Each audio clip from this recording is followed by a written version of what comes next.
Bismillahirrahmanirrahim. बिस्मिल्लाहिर्रहमानिर्रहीम. मेरी honourable presidium और मेरे इंतहाई गयूर और बहादुर वकला भाइयों और बहनों, ये मुसलसल हमारा जो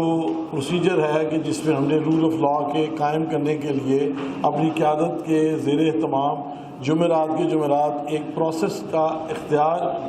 इख्तियार किया कि ताकि हुक्मरानों को और जो अहले इक़्तिदार है उनको हमारा पैगाम जाए। देखिए, वकला की सियासत और लेबर यूनियन सियासत में बड़ा फ़र्क है। हम लोग रूल ऑफ लॉ को लेके चलना चाहते हैं, और जिस तरह मेरे प्रीवियस जितने भी बुज़ुर्ग और सीनियर लोगों ने बात की है, रूल ऑफ लॉ की बात की है, और आज इस बात को आप ज़रा देखिए कि जो चीज़ें हम पॉइंट आउट करते आए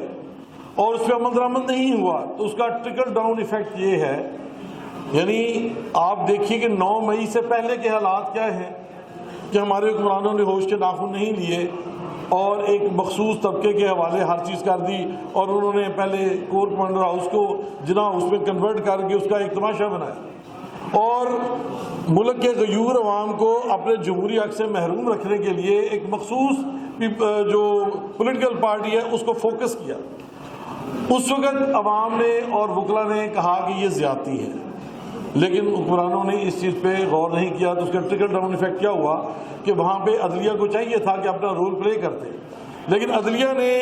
जो एग्जीक्यूटिव के और लेजिस्लेचर के हथकंडे थे उसको बैलेंस नहीं किया। उल्टा अदलिया को 36 करोड़ रुपये मिल गए और वो अपने घर बनाने में मसरूफ़ हो गए, और उसकी वजह से जो फंडामेंटल राइट्स का जो बैलेंस था, जो मजलूम अवाम, बच्चे, औरतें जो जेलों में हैं, उनको उनका राइट ऑफ बेल नहीं दिया। तो उसका ट्रिकल डाउन इफेक्ट क्या है कि अदलिया ने काम नहीं किया, तो अब वकला की जो लास्ट पावर है जो अवाम के साथ खड़ी होगी, अब उसको उन्होंने पिन पॉइंट करना शुरू कर दिया। मैं समझता हूँ कि ये उमर वकास फड़ाइश की जो FIR है, ये बुनियादी तौर पे FIR मुल्क के ख़िलाफ़ लिखी गई है, इसलिए कि ये वो तबका है जिसने रूल ऑफ लॉ को कायम करने की बात की है। इस बात के नतीजे में आपके ऊपर FIR हो रही है। मैं समझता हूँ कि इसका ओपन, ये तो मेरे दोस्त कहते हैं कि FIR खारिज हो, मैं कहता हूँ खारिज ना हो, इसका ओपन ट्रायल हो, मीडिया ट्रायल हो, पता लगे आवाम को कि वकला के नुमाइंदे ने क्या बात की, उसका क्या वीडियो रिकॉर्डिंग है, और पुलिस वाले ने उसका क्या मतलब निकाला। यानी पूरी दुनिया को ये बात वाज़ेह हो चुकी है, पिछले चंद दिन से वायरल है कि सिर्फ उसको ये कहा है कि अपनी औकात में रहो, अपनी वर्दी के साइज के अंदर रहो, अपनी जिम्मेदारियां अदा करो, और इस बात का मतलब 7-8 ये उन्होंने डिक्लेयर किया है। मैं समझता हूँ कि ये बात इस तरह से हम वकला को लेनी चाहिए कि अब ये मामला अगर हमने इन हुक्मरानों को होश के नाखून लेने पर मजबूर ना किया, तो ये अगला फिर काम ये करेंगे कि जब आप अदालत में जाके बेल लेने जाएंगे तो वहाँ उसी वकील के ऊपर FIR भी होगी कि तुमने पुलिस के इंतहाई अहम काम के खिलाफ मुल्ज़म की ज़मानत दायर की है, लिहाजा तुम पे भी जो है वो FIR होगी। मैं समझता हूँ कि अहमद अवैस साहब ने जो बात कही थी कि रूल ऑफ लॉ अगर नहीं होगा तो वकला का प्रोफेशन भी नहीं होगा। इसलिए मैं समझता हूँ कि मेरी ये यहाँ इस करारदाद की सपोर्ट में सजेशन है कि वकला के लॉयर्स प्रोटेक्शन एक्ट का तो जिन्होंने मुहाफ़ज़ करना था उन्होंने तो हमें भेज ही दिया। हमें अब यहाँ ये तय करना चाहिए कि जिस तरह जजों के खिलाफ डायरेक्ट FIR नहीं होती, जिस तरह फौजियों के खिलाफ डायरेक्ट एक्शन नहीं होता, इसी तरह वकला के खिलाफ भी किसी किस्म की FIR नहीं होगी। अगर ऐसा कोई मामला हो तो बार कौंसल की तरफ जाएं, बार कौंसल अगर उसको रिकमेंड करे कि हाँ इसमें हमारे वकील की कोताही है, फिर FIR होनी चाहिए। अदरवाइज यहाँ किसी भी वकील को किसी भी मामले FIR में नहीं आना चाहिए।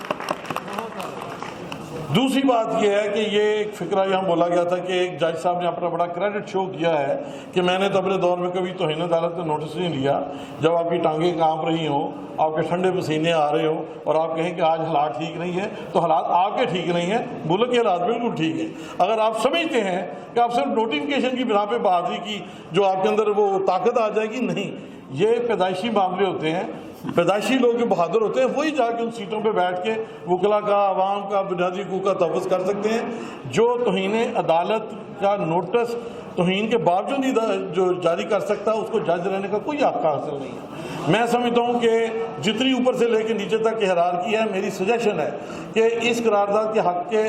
अंदर होते हुए मैं रिक्वेस्ट करूँगा अपने ऑनरेबल बार लीडरशिप से कि जितने हमारे अहदेदारान हैं जिन्होंने कॉन्स्टिट्यूशन का हल्फ लिया है और उन्होंने अभी तक اس کے مطابق اپنی ذمہ داری ادا نہیں کی ہے، ان کے خلاف ہمیں کانسٹیٹیوشن کے حلف کی وائلیشن کے کیسز دائر کرنے چاہیے۔ ہمارا یہ کام نہیں ہے کہ ہم ان کو گریبانوں سے پکڑیں، ہمارا کام یہ کہ اسی پولیس کی ڈیوٹی لگائیں، ان کو اریسٹ کریں، ان کو جیل میں ڈالیں کہ جب آپ کو ہم نے وکلا نے عوام نے ٹیکس پے کیے ہیں، وہاں سے آپ تنہائی ڈرا کر رہے ہیں اور پھر آپ ہمارے خلاف ایکشن کر رہے ہیں۔ آپ کو اسی کانسٹیٹیوشن کا پابند کر کے ان کے خلاف کیسز دائر کرنے چاہیے۔ اور لاسٹ بات یہ ہے